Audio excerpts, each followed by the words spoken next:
Seguimos con más entrevistas. Marisol Peñafiel nos acompaña, asambleísta por la provincia de Imbabura, para hablar sobre el pacto ético que se materializa también en una consulta popular que el próximo 19 de febrero la ciudadanía tendrá que decidir con un sí o un no en esta convocatoria que ha hecho el gobierno para generar que los candidatos o las autoridades de Acción Popular que deben ser electas y que tengan recursos en paraísos fiscales, pues retornen esos recursos al país en un lapso de un año. Gracias por acompañarnos y bienvenida. Muy poco se habla, por lo menos en el debate presidencial, en los debates presidenciales que se han realizado o en los mensajes que los candidatos, muy poco se han referido. Sí, el mismo candidato oficialista muy poco se ha referido sobre este tema, pero que ustedes me refiero a quienes están en la línea política del oficialismo, consideran que es muy importante. ¿Cuál es la importancia y trascendencia de esto que ustedes denominan pacto ético que se materializa, como lo dije ya, en esta consulta popular? Muy buenos días a quienes nos miran a través de este prestigioso medio de comunicación. Gracias, Fabricio, por la oportunidad. En efecto, la propuesta del pacto ético no es otra cosa que evitar que los dineros salgan a paraísos fiscales. ¿Qué son los paraísos fiscales? Son territorios de los extranjeros en los cuales los grandes capitales de grandes empresas salen fuera del territorio ecuatoriano. ¿Por qué plantear un pacto ético? Precisamente para apostarle a la inversión en el territorio ecuatoriano, pero además también para dejar de perjudicar a tres segmentos de la población: al Estado en primer lugar, es decir, cuando uno no declara los impuestos, cuando uno no declara utilidades, porque lo que saca fuera del territorio ecuatoriano son las utilidades, no sus capitales. En ese marco perjudica al Estado ecuatoriano que a través de la recaudación de estos recursos lo que hace es redistribuir asignación de recursos a los gobiernos locales, inversión en obra. ¿A quién más perjudica? A los trabajadores, porque cuando yo no declaro esos dineros, cuando saco a estos territorios en los cuales me ofrecen no determinar de dónde viene el dinero, a quién corresponde, por más lícito, también hay dinero ilícito, pero perjudica al territorio ecuatoriano. ¿Quiénes son los perjudicados?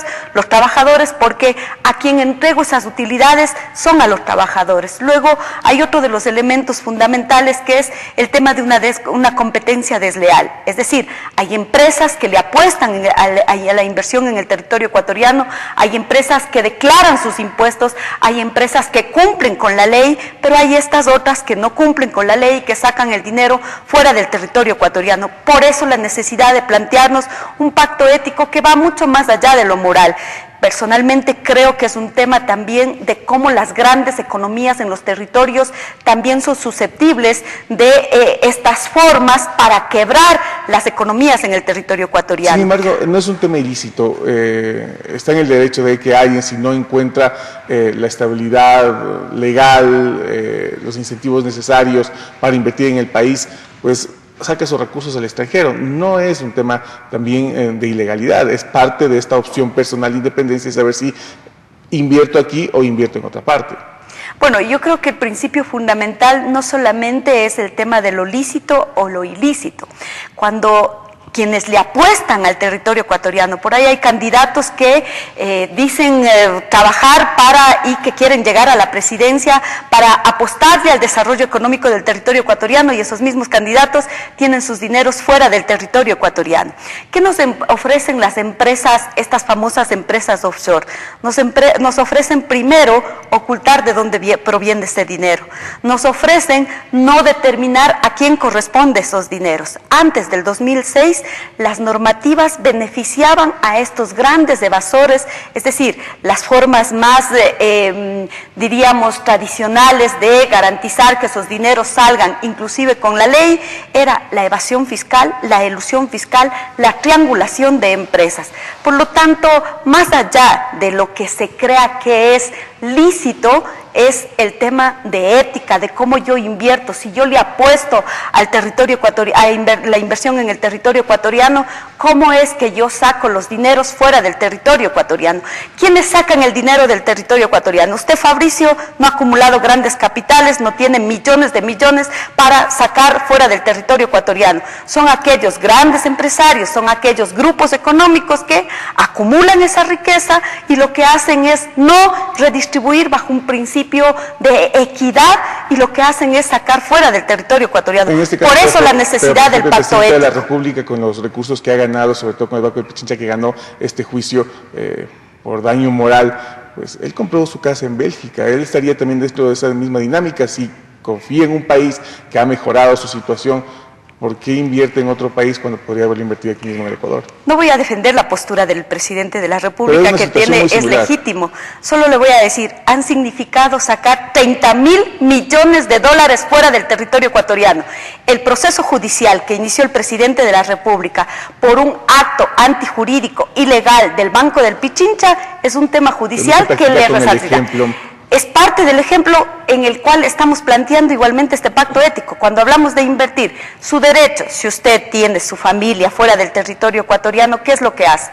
Busca el bienestar, ¿sí? En ese marco, esta propuesta va mucho más allá, es un tema estructural, es un tema de acabar con estas grandes inequidades. Cuando hablamos que 30.000 millones de dólares han salido fuera del territorio ecuatoriano, cuando hablamos que 280 familias del territorio ecuatoriano son las que poseen la mayor cantidad de riqueza, solo para darle un ejemplo, de esos 280 grupos económicos distribuidos en alrededor de 52 holdings, ha significado que, por ejemplo, la empresa La Favorita, que es dueña de su casa, de Megamaxi, de Supermaxi, de una serie de cadenas y grupos económicos, ha significado que ha sacado dinero fuera del territorio ecuatoriano. A eso nos referimos, a esos temas estructurales. ¿Sabe cuánto garantizaríamos si es que esos dineros, esos 30.000 millones de dólares que salieron fuera del territorio ecuatoriano, lo declaramos en el territorio ecuatoriano, reinvertimos, habremos garantizado más construcción de escuelas, más construcción de centros de salud? Por lo tanto, esos son los grandes temas estructurales. A eso nos referimos cuando planteamos este pacto ético y este llamado a la ciudadanía ecuatoriana para decirle sí al pacto ético. Demostró, sin embargo, que no era necesaria una consulta popular, que hubiera sido un tema que bien se podría haber analizado dentro de la Asamblea Nacional, aprobado dentro de la Asamblea Nacional. El tema de convocarlo a una consulta popular, más que una situación cívica de generar esta conciencia que ustedes aseguran de que ecuatorianos que han llevado sus recursos al exterior tengan ese nivel de civismo y traigan sus recursos a invertir en un país, independientemente que existan o no las garantías para hacerlo. Pero se demostró que podrían haberlo hecho la Asamblea Nacional, decidir un tema de esta naturaleza. ¿Para qué gastar en una consulta popular? Primero, la Asamblea Nacional ha tomado las medidas necesarias para lograr cortar con toda esta serie de mecanismos que permiten la salida de los dineros fuera del territorio ecuatoriano. Sin embargo, se buscan estas famosas empresas offshore que le ofrecen ocultar de dónde proviene el dinero. Lamento como la que más que ahora un candidato presidencial que además fue parlamentario, fue asambleísta, no sepa lo que dice la ley. Usted no puede convocar a una reforma al Código de la Democracia un año antes de las elecciones. Por lo tanto, no es solamente decir se hubiera podido hacer, hay que mirar si los mecanismos legales lo permiten. Y lo digo con absoluta claridad, conociendo quién lo planteó. Por eso es importante que no solamente se hagan propuestas sin sustento, sino por el contrario, haya el argumento, y en ese marco nosotros como movimiento, como organización política, tanto en esta propuesta electoral para el binomio presidencial, como para asambleístas, como para parlamentarios andinos, hemos planteado una propuesta que es viable, con argumentos, que nos permite consolidar. En ese marco, la propuesta del pacto ético a través de la consulta tiene su valía y tiene su sustento jurídico que nos permite hacerlo a la ciudadanía en el marco de las elecciones, porque la ley es clara, no se puede hacer una reforma al Código de la Democracia un año antes de elecciones. Hoy agradecemos la presencia de Marisol Peñafiel, asambleísta por la provincia de Imbabura. Una pausa, seguimos con más invitados.